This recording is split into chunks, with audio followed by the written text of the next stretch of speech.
Bismillahirrahmanirrahim. Assalamu alaikum wa rahmatullahi wa barakatuh. Dear students, welcome you all to learn English with Sir Arshid. जैसे कि आपको अंदाज़ा है कि इससे पहले हमने पहला लेक्चर दिया था जिसमें हमने आप लोग को इंग्लिश की जो जहाँ से इंग्लिश आई है, इंग्लिश ज़ुबान की जो डेफिनेशन थी उसके बारे में हमने आपको बताया था और साथ ही साथ हमने वर्ड तक जो है ना लेक्चर दिए थे। अभी जो दूसरा लेक्चर है इससे आगे जाएंगे और जितने भी स्टूडेंट्स यहाँ पर हैं उनमें साथ दीजिए और जहाँ पर आप लोगों को समझना है आप मुझसे सवाल कर सकते हैं, ठीक है। तो जैसे कि मैंने आप लोगों को पहले लेक्चर में बताया था बेटा कि इंग्लिश अपने आप में क्या है। इंग्लिश अपने आप में ज़ुबान है और ज़ुबान जो लैंग्वेज है, लैंग्वेज बनती कहाँ से है? वो साउंड से बनती है और साउंड कहाँ से बनती है? वो सैम्पल से आती है। सिंबल हमारे पास 26 हैं, इसको हम लेटर्स कहते हैं। 26 लेटर है हमारे पास, ए से लेकर जेड तक हमारे पास 26 लेटर है। इस लेटर्स को हम अल्फ़ाबेट कहते हैं और ज़्यादातर अमूमन लोग इसके साथ अल्फ़ाबेट्स एस लगाते हैं। यहाँ पर एस लगाने की ज़रूरत नहीं है क्योंकि अल्फ़ाबेट खुद जो है ना वो प्लूरल है। फिर उस अल्फ़ाबेट को हमने दो ग्रुपों में तकसीम किया था, एक को कहते हैं वॉल्स और दूसरे को कहते हैं consonant. You know vowels A-E-I-O-U are called vowels and consonant the remaining 21 letters are called consonant, right. फिर उसके बाद जब हम वॉवल और कॉन्सोनेंट को इकट्ठे करते हैं, उनको कंबाइन करते हैं तो उनसे हमारे पास एक अनदर कैटेगरी आती है, उसको वर्ड कहते हैं, राइट। वर्ड अभी हम पढ़ेंगे, वर्ड की फिर जो है ना डेफिनेशन भी हमने पढ़ी थी, फिर दोबारा भी यहाँ पर मैं आप लोगों को वर्ड की डेफिनेशन भी लिखूंगा और साथ ही साथ इनकी डिटेल भी आपको दूंगा कि वर्ड होता क्या है, राइट। तो चलिए डेफिनेशन लिखते हैं वर्ड की।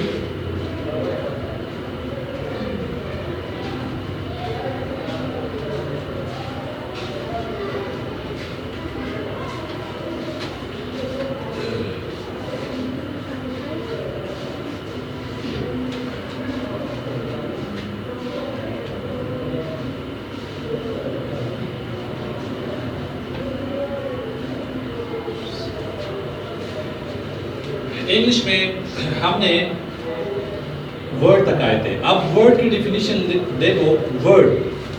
वर्ड कहते हैं उर्दू में अल्फाज को, यानी अल्फाज।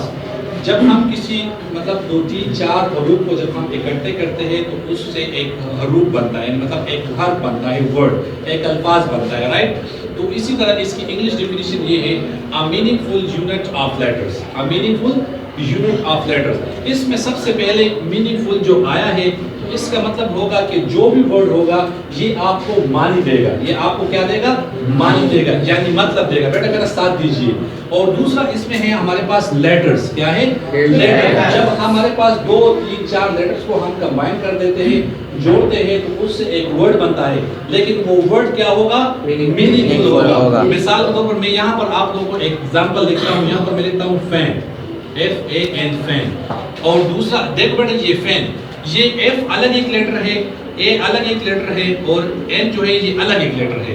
इसको हमने कंबाइन किया है। क्या किया है? कंबाइन किया है। तो इससे बन गया फैन। फैन मीन पंखा, राइट, जो हम घर में इस्तेमाल करते हैं, you know already.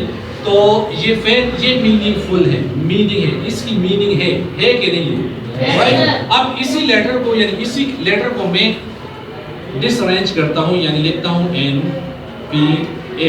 Same letter है, sorry F, N-F-A, the same letter है। यहाँ भी N है, यहाँ भी N है, यहाँ भी A है, यहाँ भी A है, यहाँ F है, यहाँ F है। लेटर सेम है लेकिन हमने इसको डिसऑर्डर किया है, डिसऑर्डर में लिखा है, यानी डिसअरेंज किया है, इसलिए इसकी मीनिंग नहीं है। तो जिसकी मीनिंग होती है वो मीनिंगफुल होगा। और लेटर्स क्योंकि इसमें लेटर्स है तो वर्ड हमारे पास 2 मीनिंग रखती है। एक को कहते हैं मीनिंगफुल, शाबाश, और दूसरा कौन सा है? मीनिंगलेस, राइट, गुड, सही है। तो मीनिंगफुल वो है, ये फैन क्या है? मीनिंगफुल। क्यों मीनिंगफुल है? गुड। और ये जो लेटर को मैंने डिसऑर्डर किया तो ये क्या है? मीनिंगलेस। इसकी मीनिंग नहीं है तो ये मीनिंगलेस है, ये वर्ड नहीं है, राइट। यहाँ तक आपको समझ आ गई? अब हम आगे जाते हैं। इस वर्ड को हम और हिस्सों में जब बांटते हैं, यानी इसकी और हिस्से हम देखते हैं, तो हमारे पास आती है क्या? Parts of speech. गुड, शाबाश। क्या आती है? Parts of speech. Parts of speech, right. अच्छा बेटा आप मुझे बताएं कि पार्ट्स ऑफ स्पीच का मतलब क्या है? पार्ट्स ऑफ स्पीच पार्ट्स कहते हैं बेटा, पार्ट्स हिस्सों को कहते हैं, और स्पीच कहते हैं बोलना, यानी बोलने के हिस्से। अब बोलने के हिस्से कहाँ से आती है? वर्ड से। तो अब वर्ड से हम आगे जाएंगे कि हमारे पास पार्ट्स ऑफ स्पीच क्या है। तो पार्ट्स ऑफ स्पीच में बेटा सबसे पहले हम मुझे ये बताएं कि पार्ट्स ऑफ स्पीच हमारे पास कितने हैं? 8 है। कितने हैं?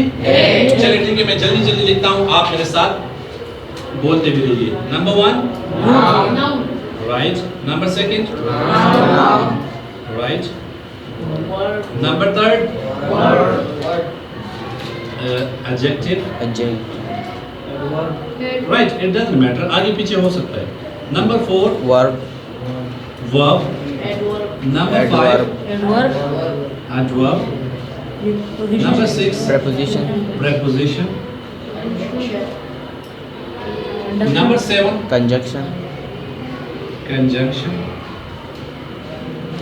and number 8 interjection. interjection, right? अच्छा, ये 8 हमारे पास जो हमारे पास ये 8 है, ये पार्ट्स ऑफ स्पीच है। पहले हमने इनकी प्रोनाउंसिएशन सीखनी है। क्या सीखनी है? प्रोनाउंसिएशन, कि हम किसी वर्ड को पढ़ेंगे कैसे, किसी वर्ड की प्रोनाउंसिएशन हम कैसे करेंगे, किसी वर्ड्स को हम कैसे बोलेंगे। सो लेट्स, पहले मैं पढ़ता हूँ, फिर इसके बाद आप धीरे धीरे पढ़ें। Noun, pronoun, adjective. लिसन, इससे पहले लेक्चर में मैंने आपको बताया था कि ओ की साउंड, सब बाज लोग जो है ना वो वॉवल्स को, यानी वॉवल्स को वॉवल्स कहते हैं। तो इसमें ये वो जो है ये आ की साउंड देती है। यहाँ पे प्रोनाउन राइट, यहाँ पर एडजेक्टिव। ये यहाँ पर ये जरा तवज्जो दे दे बेटा कि जब भी ए और जे के दरमियान डी आती है तो ये हमेशा के लिए आप लोगों ने क्या करना है? साइलेंट करनी है, यानी रिमूव करनी है। तो बाद औकात अगर हम स्टूडेंट से पूछे तो कहते हैं कि ये एडजेक्टिव है। क्या है?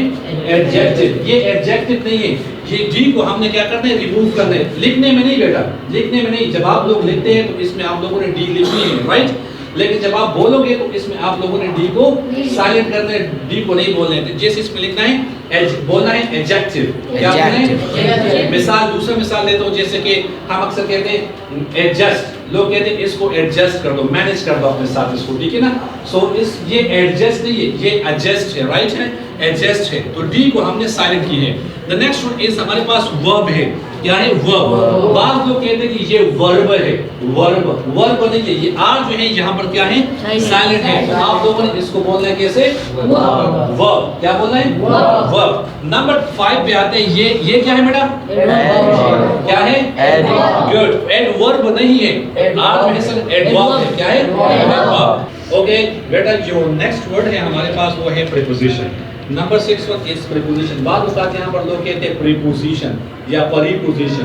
दिस इज नॉट परिपोजिशन, not preposition, this is preposition. What? Preposition, right? And the next one is conjunction. Some of people say conjunction. So both and are sounded. So we have to use its pronunciation like conjunctions. Like conjunction. बोलते रहिए मेरे साथ. And the last one is interjection. N is not sounded here. N should be silent. Interjection. N is not sounded here. Clear here? Okay. Now मेरे पीछे जो है आप मेरे साथ साथ ही बोले। यहाँ तक जो है ये जो लेक्चर है ये इस यहाँ तक स्टॉप कर देंगे और फिर इंशाल्लाह दूसरे लेक्चर में मैं आप लोगों को ये पार्ट ऑफ स्पीच की डेफिनेशन करवा दूंगा। लेकिन इस मेरे साथ आप बोलते रहिए। इंग्लिश अपने आप में लैंग्वेज है, वो लेक्चर हमने पढ़ा था। आज हमारा जो लेक्चर था वो वर्ड है। तो वर्ड की डेफिनेशन क्या है जरा बोलें? मीनिंगफुल का मतलब है जो एक्यूरेट मीनिंग रखती है, which has accurate meaning, that is called meaningful। जो मान्य अल्फाज होते हैं। और लेटर्स किसे कहते हैं? यानी लेटर्स अल्फाबेट, हर्फ ए बी सी, ये सारे ए से लेकर जेड तक हर्फ है, ठीक है? अब हमारे पास वर्ड की दो मीनिंग है, एक को मीनिंगफुल होता है, दूसरा मीनिंगलेस होता है। मीनिंगफुल वो होता है जिसकी मानी होती है, और मीनिंगलेस वो होती है जिसकी मानी नहीं होती। अब वर्ड को हम और हिस्सों में तकसीम करते हैं, बांट देते हैं, तो इसके हमारे पास क्या आता है? गुड। पार्ट ऑफ स्पीच कितने हैं? Good. Number 1 number 2 Pronoun. Third Adjective. Not adjective, adjective D silent. Adjective. Good. Number 4 Verb. Verb. Good. Number 5 Adverb. Number 6 Preposition. Good. Number 7 Conjunction. Number 8 Interjection. माशाल्लाह। यहाँ तक जो लेक्चर है ये आज के लिए काफी है। इंशाल्लाह थर्ड लेक्चर में इंशाल्लाह हम पार्ट ऑफ स्पीच की डेफिनेशन करवाएंगे।